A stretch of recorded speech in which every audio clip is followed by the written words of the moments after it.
एक ऐसा शहर जो अपने समय में सबसे शक्तिशाली, आधुनिक और महान था।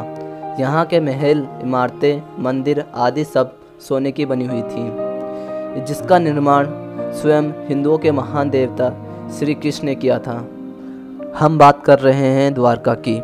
तो फिर वो क्या कारण था जिसकी वजह से इतने शक्तिशाली और आधुनिक शहर का अस्तित्व खत्म हो गया?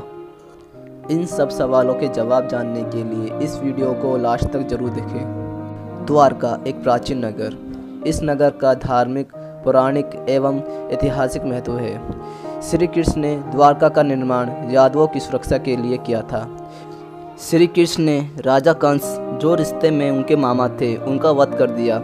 उनके मरने के बाद उनके ससुर मगधीपति जरासंध ने यादवों और श्री कृष्ण को खत्म करने का फैसला किया।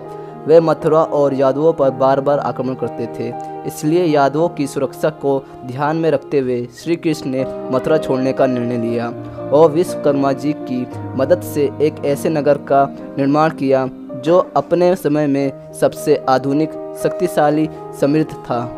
जिसकी इमारतें सोने से बनी थी, वो इतनी ऊंची थी कि उनकी छत बादलों को छूती थी। नगर और उनके महलों में जगह जगह हीरे जवाहरात जुड़े थे। हिंदू ग्रंथों के अनुसार ये शहर तकनीकी लिहाज से बहुत आगे था। तस्वीर देखकर लगता है कि उस समय भी उड़ने वाले विमान थे, जिसका प्रयोग एक जगह से दूसरी जगह आने जाने के लिए किया जाता था। ये दुनिया का सबसे शानदार शहर था।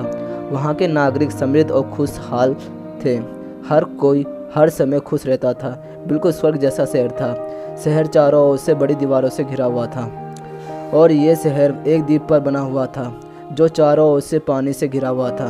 श्री कृष्ण ने 36 साल तक द्वारका पर राज किया। इसके बाद उन्होंने अपने प्राण त्याग दिए और कहा जाता है कि श्री कृष्ण के प्राण त्यागने के कुछ साल बाद द्वारका भी समुद्र में डूब गई और यादव कुल नष्ट हो गया। इसके बाद श्री कृष्ण के परपोते वर्षनाभ द्वारका के यदुवंश के अंतिम शासक थे, जो यादवों के अंतिम युद्ध में जीवित रह गए।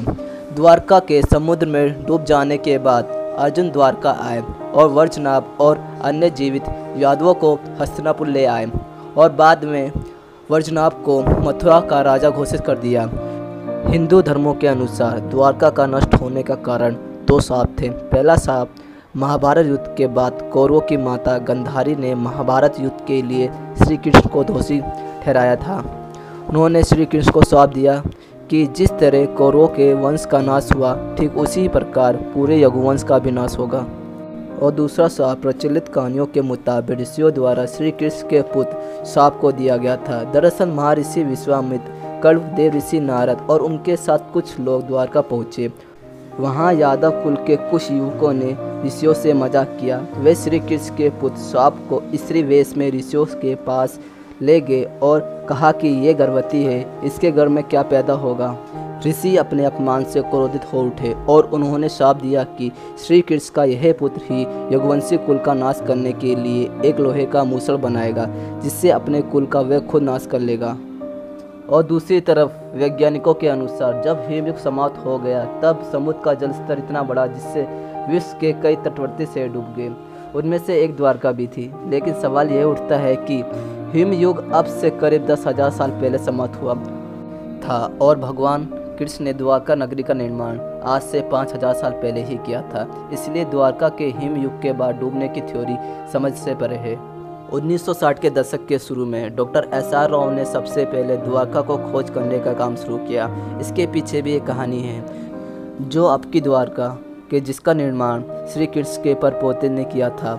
वहाँ की कुछ पुरानी इमारतों को गिराने का काम किया जा रहा था। इसी दौरान एक इमारत के नीचे छोटा सा मंदिर मिला। डॉक्टर SR राव ने इसकी खुदाई करवाई और खुदाई खत्म होने के बाद पता चला कि ये छोटा सा मंदिर नहीं बल्कि ज़मीन के नीचे दबा एक विशाल मंदिर है।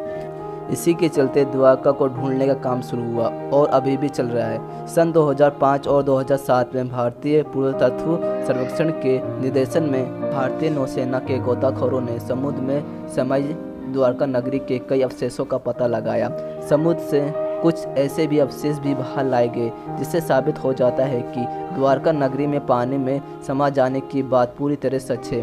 साल 2005 में नौसेना के सहयोग से प्राचीन द्वारका नगरी के साथ जुड़े अभियानों के दौरान समुद्र में विशाल पत्थर मिले, जिसका आकार देखकर साबित हो जाता है कि ये पत्थर प्राकृतिक नहीं बल्कि मानव निर्मित हैं और करीब 200 नमूने इकट्ठा किए गए। भारतीय पुरातत्व सर्वेक्षण के समुद्र विशेषज्ञों ने इन दुर्लभ नमूनों को देश विदेश की प्रयोगशाला में भेजा।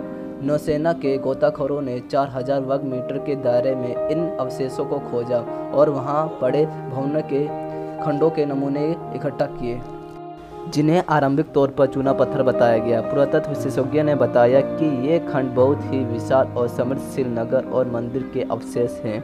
सर्वेक्षण के दौरान बहुत से पत्थर, औजार और बहुत सी वस्तु मिली।